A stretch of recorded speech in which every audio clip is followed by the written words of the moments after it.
Le parfum de l'alibi. Je m'appelle Claire, et je reconnais les mensonges au parfum qu'ils laissent derrière eux. Les miens ont longtemps senti la vanille, une douceur qui rassure, une promesse d'enfance bien élevée.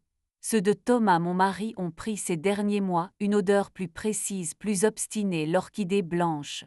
Pas un parfum ordinaire, non, un de ceux qu'on choisit exprès pour qu'ils ne ressemblent à personne. C'est drôle comme l'odeur d'une autre femme sait donner au silence du salon une acoustique nouvelle. Je travaille dans un atelier de lingerie au fond d'une cour du 11e.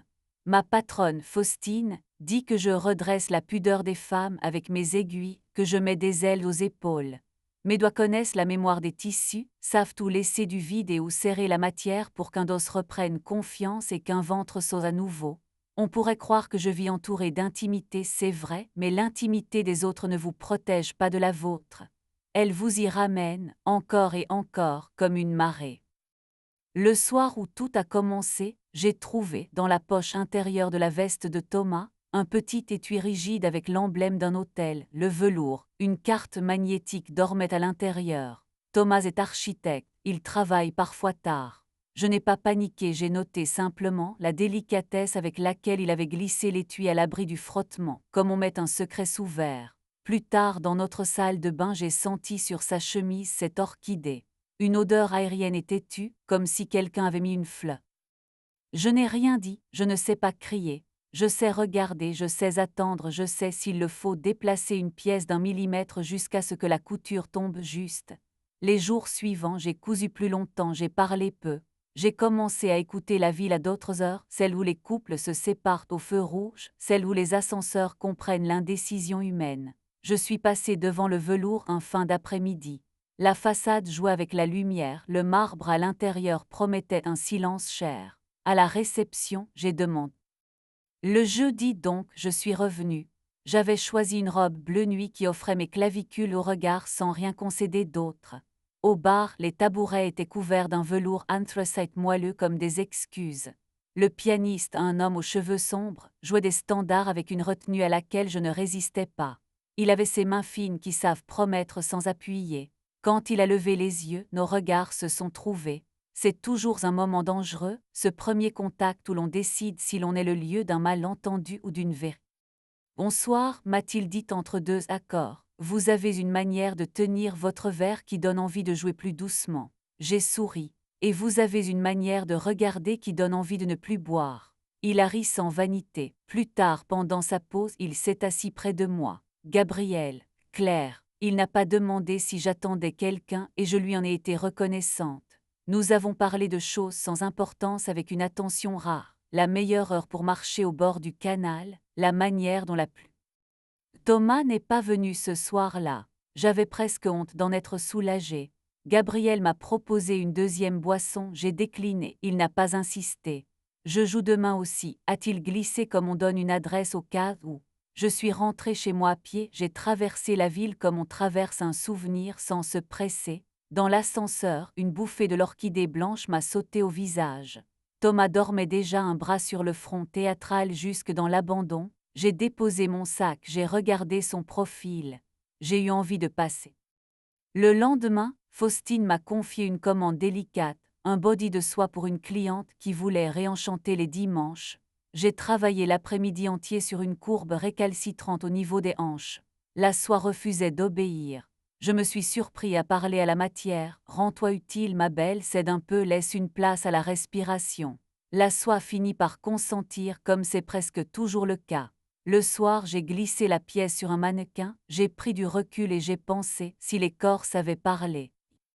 Je suis retournée au velours, pas pour Thomas, je crois, mais pour cet endroit intermédiaire où je n'étais encore ni épouse trompée ni amante coupable, seulement une femme avec sa propre musique. Gabriel m'a salué d'un signe de tête qui reconnaissait quelque chose de la veille. Il a joué un air que je ne connaissais pas, une mélodie qui avançait comme une conversation bien élevée et finissait par rougir. Après, il m'a rejoint. Vous êtes revenu. Vous jouez comme si quelqu'un vous écoutait pour de vrai. Il a haussé les épaules. Il suffit d'une personne. C'est Thomas qui a fermé la boucle. Il est entré alors que Gabriel regagnait son piano. Je l'ai reconnu à sa façon de s'arrêter avant d'oser la salle. ce temps de latence où l'on ajuste son masque. Derrière lui, une femme, silhouette fine sous un manteau crème, a touché sa manche avec une familiarité qui ne s'improvise pas. Elle portait bien sûr l'orchidée, elle m'a frôlé sans me voir, son parfum a fait sur ma peau un effet presque glacé. Thomas m'a aperçu, a blêmi très légèrement, a tenté un sourire. J'ai levé mon verre comme on sait. Je n'ai pas fui, la fuite donne trop raison à la peur. Je me suis levée, au contraire, j'ai traversé le bar avec une lenteur raisonnable, je me suis arrêtée à 2 pas de leur table. Bonsoir, ai-je dit, je suis Claire, je crois que vous, j'ai regardé la femme, vous êtes l'orchidée. Elle a éclaté d'un rire désarmé. C'est un prénom, c'est une habitude. Thomas avait lâché mon prénom un peu trop tard. Claire, on peut parler, oui, mais pas ici, pas maintenant. Je me suis tournée vers elle. Son regard n'avait pas la méchante.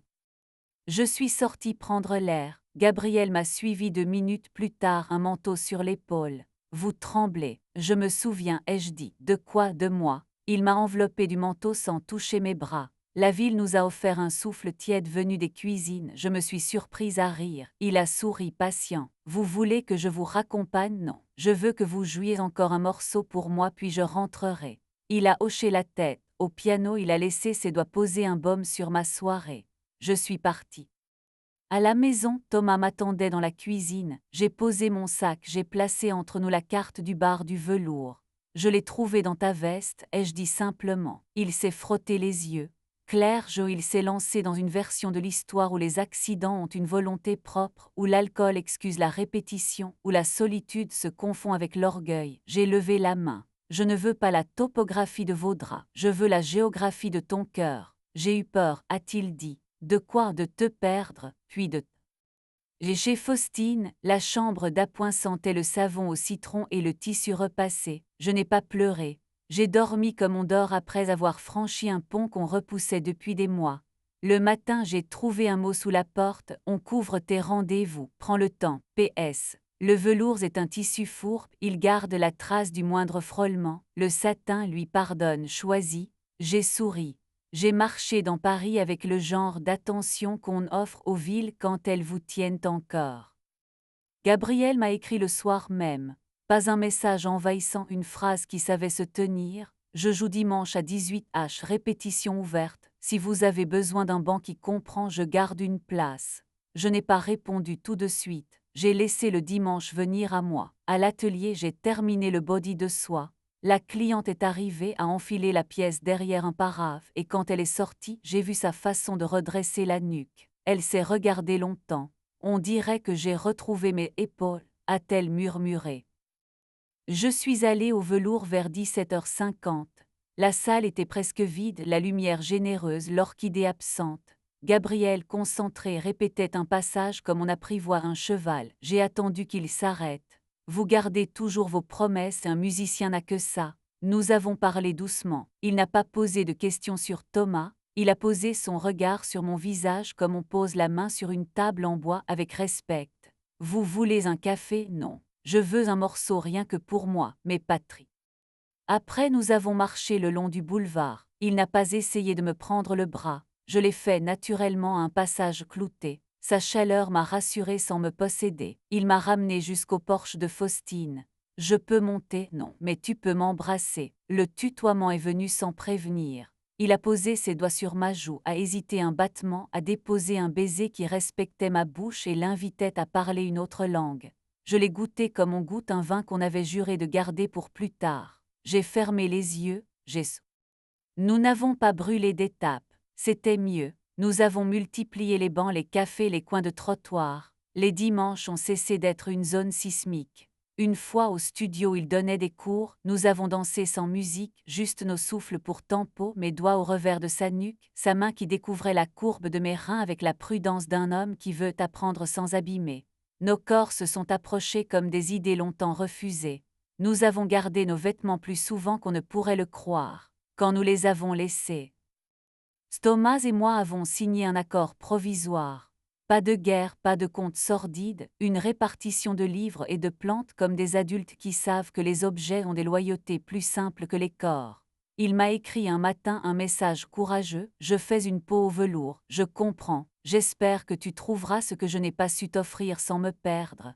J'ai répondu avec la vérité qui m'était possible, je me trouve déjà, c'est moins magnifique que prévu et plus précis.